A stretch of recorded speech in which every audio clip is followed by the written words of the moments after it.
I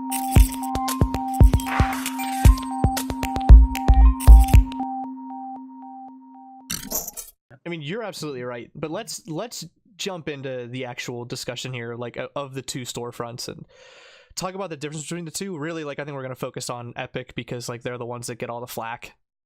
And I think maybe just draw a line in the sand and like just see where the four of us stand on it and like what our feelings are. And I think that we're gonna have like a lot of similar feelings. We might differ like, on a few different like smaller topics, but we've had conversations about it in the past, and I feel like we understand the battle between the two a little bit more. I think now, like we've been seeing it play out for like months, and I think that we're starting to see like what population of people like what and like what the two's long-term visions are. And also like the battle like isn't really going away. I don't think. I feel like it's getting worse. It's just gonna keep like escalating, I think. So I think exclusivity is probably the main issue. At least that's what I've been seeing. And I keep seeing this being said that it's anti-consumer over and over and over. I feel like it is like a marketing topic paid for by Steam. I see it so much. Is it really anti-consumer to have a game on just your store? Like, are all products like always sold everywhere? Like in the realm, like is there some unwritten rule that like games are guaranteed to be available to you like on any platform that you want all the time? Because I don't know of like any games that are available like on any platform that you want now. Like I just don't. I really just don't get it. It's not anti-consumer to make somebody download another platform. It takes 2 minutes. Right. It's not like they're like, oh, if you want to play my game, we're only selling it here. You have to pay $800 for it. It's not, you know what I mean? It's not like they're doing that. You're not like being price gouged or anything. You're just forced to use a different like medium to consume it. I'm with you guys 100%.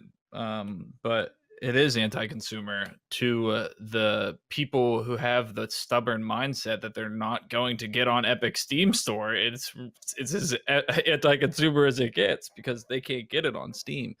But they're in a mindset that isn't correct, in my opinion, and it sounds like your guys' opinion as well. So that's where they're coming from. That's where this guy says anti-consumer. Him as a consumer, he's not getting on Epic. It's anti-consumer. So it's crazy, man. You mean that's not Epic being anti-consumer. That's him being anti-Epic. Yeah, right. No, but from 100%. Their perspective, the hard-headed perspective, it is anti-consumer. But it's not in reality. But in his mind, it is. The issue I'm having, like Dave said, it's not like they're charging more for the game. It's going to be exactly the same cost, whether it would have been on Steam or on Epic or whatever. If you're gonna like die on that hill of like anti-consumer, that this is anti-consumer. What's anti-consumer is the fucking DLCs and stuff like that. And if you're gonna support, yeah, I agree. You're gonna say you're gonna support Borderlands as a franchise. Go take a look at the number of DLC that they have, and it's not just all like optional cosmetic stuff. Like some of it is like actual like gameplay oriented things like to unlock. That's the point that it's really going to kill me, that people are going to go out of their way to throw a term like that, anti-consumer, when it's really probably one of the most pro-consumer things out there, having another game store. Yeah, free market wise. That's actually like my larger point is like, I think you hit the nail on the head.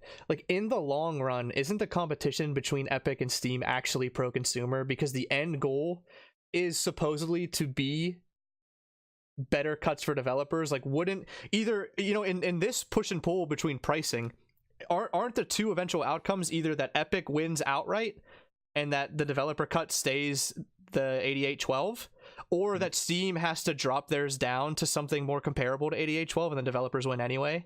So like, isn't that a good thing for consumers at the end of the day? I would say am I not thinking about that right? I mean, think about anything though. Anytime there's competition, like what I mean, in the market, when is that ever bad for consumers? Yeah. How is that ever bad for consumers? I don't think it can. I don't think it can be. No. It can't be bad. How could it be? How can more options and more avenues and people like like everybody wants your money, so now you have people competing to like do things better in order to earn your money. So you're getting a better product. Like why would that be bad? I can't think of one reason why it would be bad. I can't think literally not one. It isn't. I think just the reality of the situation is we're butting heads with people who are stubborn and hard-headed, and it hurts. it's leaving some little bumps on our heads here. But yeah, that's the reality of the situation. If people would have a better understanding of why this is good and would open up to that, and I'm not saying open up and like download Epic, I'm saying just realize why it's good and stay on Steam. Be realistic here. Yeah, I don't think anybody, I don't think any of us are like trying to convert people or anything like that. I'm really not anti-Steam, and I think like really, yeah, what this will do is, when I look at Steam and compare, the Epic Game Store is so small right now. That's probably the biggest thing that sticks out to me, that they just don't have very many games on there. But if we could get to the point to where Epic could rival Steam, and Steam really is like the best place for like those big like seasonal sales and stuff like that. Mm-hmm. I feel like that's when a lot of us buy a lot of video games, when everything's like huge sales. You have another avenue to do that at if Epic gets big and can kind of rival them on like seasonal sales and stuff like that.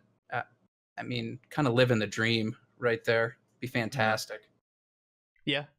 Yeah, and Steam, I mean, Epic may eventually, this may, eventually happen, but Steam has a lot of indie games and a lot of like small developer, and that's just because they've been on, they've been this huge platform for so long that they just consumed all these very small developers and indie developers and stuff. But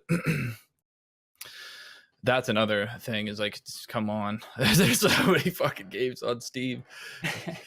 Like for me, go ahead, Dave. For me, like the biggest point with all that is like you'll just never convince me that more competition isn't good for the consumer. Yeah, and good for the industry as a whole, as far as you getting a better product or a better game or a better experience or whatever you want to call it. Yeah, I agree. That's just a fact, man. And they'll get more games as Epic is used more and they get more traffic. More games will just go over there naturally. Yeah, the market's gonna grow. But another claim that I see like that is against Epic, I don't want to start sounding like I'm like an Epic fanboy, because I'm not. I just want the competition. But is that they're like a form of spyware, and that like Tencent is stealing your information. Like, and I've since seen this like kind of debunked by people and saying like, no, this isn't spyware. But like, did you guys see this at all? Because I saw it for like a couple weeks and I was like, Epic and Tencent are like huge companies. Like, this platform isn't like just some form of like shitty spyware. Like, I don't understand like where this came from. Yeah. And I don't know, it's kind of strange. It was really it was the weirdest argument. Like, I don't know who made it up, but I think I know where it came from. So we have these people who feel very passionately about Steam, and then as Americans in general, we have this misconception, and it is true in some ways, but there's this big misconception that like Russia's this huge evil country that they probably have some practices that I wouldn't agree with, but generally they're not evil. They're not. They're not Soviets anymore, right? They're not. And the Chinese are these, evil. They have these, malevolent things that they want to do to Americans. They'll get in here, they'll spy on you. They're gonna take your information. Yeah, they're doing it through Fortnite in the Epic Game Store. Yeah, exactly. They've got us. Yeah, it's really in my mind, it's conspiracy theories about these countries coupled with hard-headed. People were just talking about extensively, the Steam fanboys. So those coupled together have led to this conspiracy theory, the Tencent. Oh no, don't get on there. They'll get your information. They'll be tracking you when you go somewhere. That's what it seemed like to me too. It was so asinine that I couldn't even follow like the thought process behind it. Right. Really? I feel like this really isn't that far-fetched. Don't people know that like, Tencent's a huge company, but like Google, like don't they in YouTube like selling your information and stuff like they do it. I don't see why Tencent wouldn't want to do that. I think I don't think it's necessarily a bad thing. The reason why I thought it was asinine is because like they were already like throwing everything at Epic, and then this came out as like the icing on the cake, and I was like, really, like this is pathetic. Yeah, like this is the thing that you're gonna fall back on now that like everybody knows that your anti-consumer bullshit isn't true. Like now we're gonna talk about it being spyware. Like come on. I think that's like where it hit me, like in the trending news. That's a good point. I guess you should just stay off the internet in general if you're that concerned about it. But it seems like the four of us are actually like pretty much on the same page here. Which is probably good. I think that means that we're probably like all thinking about it fairly correctly, because I think if we were way off, like we might know, or we're just in a huge bubble and we're actually just like complete buffoons. But I think that we're right. I think that the competition's great.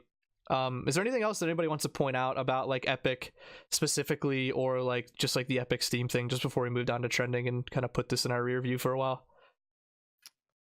I had a thought about that exclusivity thing. You know, we were just talking about other products, you know, and their availability, accessibility, that kind of thing. It's not like, you know, when you compare it to something else, it's like only sold at like Walmart or Target or something like that, where that might actually affect you if you don't have like a Walmart or Target in your town, as hard as that might be to believe. Like, it's still the internet, you know? It's not like it's out of your reach to go to the Epic Games Store. Like, it's just another thing I wanted to throw out there. We're all in the same marketplace here, and we all have like equal at least in America here, we're not limited by that like kind of censorship on the internet, which is nice. But well, and like I mean, if you think about it too, like games like there's always been games that have been exclusive since like forever. Right? Like if you want to play fucking Blizzard games, you have to download Battle.net. You can't just download them anywhere. Yep. Exactly. You know what I mean? It's not like it's some fucking new thing and like it's a big, you know what I mean? It's just not that big of a deal. It's never really impacted anything. Yeah, and that's really true. I mean, console games were exclusive. You know what I mean? There were some console games. You know what I mean? It's something that's always been there. You should be used to it. It's something that's always been there and never really had that big of an impact on anything, as far as I'm concerned. And so I don't know why like it's magically a big deal now. It's something that's always been there, and it's never been that issue. I mean, just like in all walks of life, like I can't go to the Volkswagen dealer and ask for a Tesla. Like, and I don't feel like that's anti-consumer. You know, there's different companies. Like, I can't like go on the Nike website and like try to buy Adidas shoes. Like, I don't know. I mean, it's a little bit different because like these are marketplaces and those are like the actual company's websites. But like, I think it's like a similar point. Yeah. I think that it's now that I'm really thinking about it, it's really a good thing that, you know, Epic has done this, and I think it was imperative because Steam needed a competitor, right? Somebody needed to do it eventually. Otherwise, they just would have got so big that no one would have been able to compete. Yeah. So I think it's important that this happened. And also, the other reason that I think it's important is because we're dealing with, and I think it's gonna get crazy, guys. We're getting diverse gamers, right? Traditionally, we have told, people. Yeah. We're getting diverse gamers who are, you know, just playing a little bit. You know, typically we had our gamers who, you know, you came home after work and you played fucking video games for 6 hours, right? And you're passionate about it. You play it all the goddamn time. But now that's changing. More of the population is accepting video games as a way to spend your time and get your entertainment. And it's really good that we're having other people get into the market and make it more competitive. So yeah, I'm losing my train of thought, but it's really good. But I'm still a Steam boy. I'm not gonna download Epic unless fucking the Final Fantasy VII remake is exclusive. I'll probably get it for Metro Exodus. Actually, I got Metro for free with my new graphics card, so I mean, I'm not gonna not play it. Yeah. Oh, one of the other things I just want to say, like other companies are obviously already starting to like circumvent, you know, Steam in general. You know, like EA being one of the big culprits there with the EA Origins and things like that. Granted, they only sell, you know, their own like published games. Yeah. But I mean, I hate that stuff. And if you're gonna rag on the Epic Game Store that's going to try and carry all games. Maybe these guys get big enough that you phase out like the EA Origins and stuff like that. I doubt that'll ever happen, but I wish it would. I'm annoyed having an extra storefront. I'd rather just have one place to go for everything. Adam, when Division 2 came out, they released it on Origin and Epic, but not Steam. And the reason they did that was because they had said that, obviously they want it on Origin because they take all the money for that. Why wouldn't they put it on their own fucking platform? That'd be idiots. But they released it on Epic. I'm sure that Epic probably paid them a little bit or something, or there was some sort of agreement. Like, I don't want to be that naive, but I think that like they also see that like they're still gonna make the 88% on it, and like it's good for the marketplace. So why not? Why not put it on both? It gives the game more exposure. I like that you. Thanks for bringing that up. Yeah, that's such a big point to just kind of phase these things out. If people are mad about extra, storefronts, and you're not gonna like rag on EA and what like the Activision one with Blizzard and stuff like that, but you're gonna try and crucify the Epic Games Store. I just feel like it's silly. Yeah, I agree. It's crucifixion on Easter yeah. weekend, right on Holy Saturday. Yeah, there you go. Woof, jeez. Gonna have the Bible thumpers pissed. Yeah, actually, we're not gonna be able to publish this now. Yeah.